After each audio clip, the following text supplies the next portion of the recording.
തിരുവനന്തപുരത്ത് E D ഉദ്യോഗസ്ഥരെ ആക്രമിച്ച ഈ സംഭവത്തിൽ സിപിഎം ഡിവൈഎഫ്ഐ പ്രവർത്തകർക്ക് ജാമ്യം തേടി അവർ സമീപിച്ചിട്ടുണ്ട്. ജാമ്യാപേക്ഷ സമർപ്പിച്ചിരിക്കുകയാണ് ഈ 5 പ്രതികളും. എന്താണ് ജാമ്യാപേക്ഷയിൽ അവർ ചൂണ്ടിക്കാട്ടുന്നത്? ജാമ്യാപേക്ഷയിൽ പറയുന്ന പ്രധാനപ്പെട്ട ഒരു കാര്യം എന്ന് പറയുന്നത്, ഈ ഉദ്യോഗസ്ഥർ ആക്രമിച്ച സംഭവത്തിൽ തങ്ങൾക്കെതിരെ വധശ്രമം ഉൾപ്പെടെയുള്ള വകുപ്പുകളാണ് ചുമത്തിയിരിക്കുന്നത്. ഇതിൽ വധശ്രമം നിലനിൽക്കില്ല. കാരണം കൊല്ലണമെന്ന ഉദ്ദേശത്തോടു കൂടിയല്ല അത്തരത്തിലൊരു ആക്രമണം നടത്തിയത്.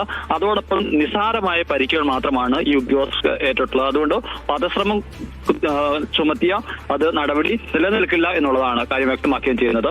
ഔദ്യോഗിക കൃത്യനിർവഹണത്തിനിടയിൽ എന്ന് പറയാൻ പറ്റത്തില്ല. കാരണം ഈ റെയ്ഡെല്ലാം പൂർത്തിയാക്കി മടങ്ങുന്നതിനിടെയാണ് ഇത്തരത്തിൽ ആക്രമണം ഉണ്ടായിരിക്കുന്നത് എന്നുള്ളതാണ് പറയുന്നത്. മറ്റൊരു പ്രധാനപ്പെട്ട കാര്യം, ഇതിന്റെ അറസ്റ്റ് നടപടികളിൽ പോകുന്ന സമയത്ത് ഇതുമായി ബന്ധപ്പെട്ട വിവരങ്ങൾ അന്വേഷണ ഉദ്യോഗസ്ഥർ കൈമാറിയിരുന്നില്ല. അതൊരു വീഴ്ചയാണെന്നുള്ള കാര്യം വ്യക്തമാക്കുകയും ചെയ്തിട്ടുണ്ട്. അതിപ്പോ Thiruvananthapuram judicial first class magistrate കോടതിയിൽ പ്രതികളുടെ ജാമ്യാപേക്ഷയിൽ വാദം ആരംഭിച്ചിട്ടുണ്ട്. ഇപ്പോൾ ഈ പ്രതികളുടെ വാദമാണ് പുരോഗമിക്കുന്നത്. അല്പസമയത്തിന് തന്നെ പ്രോസിക്യൂഷൻ ഇതിൽ വാദം നൽകും.